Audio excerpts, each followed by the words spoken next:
অভিযোগ কোনো ফর্মাল অভিযোগ নেই আসলে। যেটা বারবার বলা হচ্ছে অভিযোগ, হয়তো কোনো জায়গায় ইনফর্মালি কারোর সাথে সে কথা বলার সময় কিছু একটা বলেছে।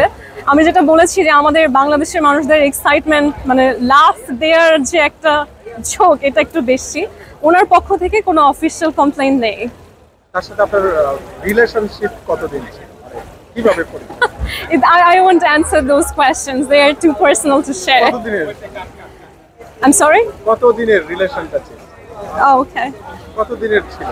আমি এটা নিয়ে কোনো কথাই বলবো না। একটা ভালো, সুন্দর, সম্মানিত সম্পর্ক ছিল, আছে, এটা বলা আই থিঙ্ক এনাফ। মানে এখনো কি আপনাদের রিলেশন আছে?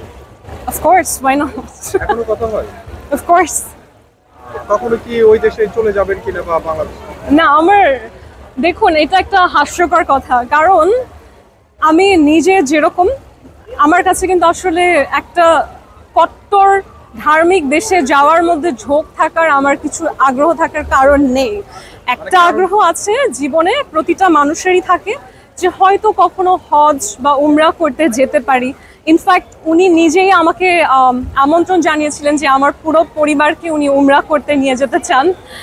সো এই বিষয়গুলো থাকতে পারে, কিন্তু ওই দেশের নিয়ম অনুযায়ী সেখানকার সিটিজেনশিপ পাওয়ারও কোনো সুযোগ নেই বাংলাদেশিদের। এবং এটা আমাদের ভাগ্য বা দুর্ভাগ্য যে বাংলাদেশি হিসেবে ওদের আইন অনুযায়ী আমাদের স্টেটাস, সামাজিক মর্যাদা অনেক নিচে। আমাদেরকে আসলে মুসলমান কোনো ভেদ থাকা উচিত নয়, তবে ওখানকার আইন অনুযায়ী, কালচার অনুযায়ী বাংলাদেশিদেরকে আসলে ওই মুসলিম দেশকে যেরকম সম্মান করে এক হিসাবে দেখা হয়, ওভাবে দেখা হয় না। এবং আপনি কালচারালি আমাদের মানুষ ওখানে অনেক দীর্ঘদিন ধরে কাজ করে, ওনাদের বাসায় কাজ করে বা শ্রমিক হিসেবে কাজ করে।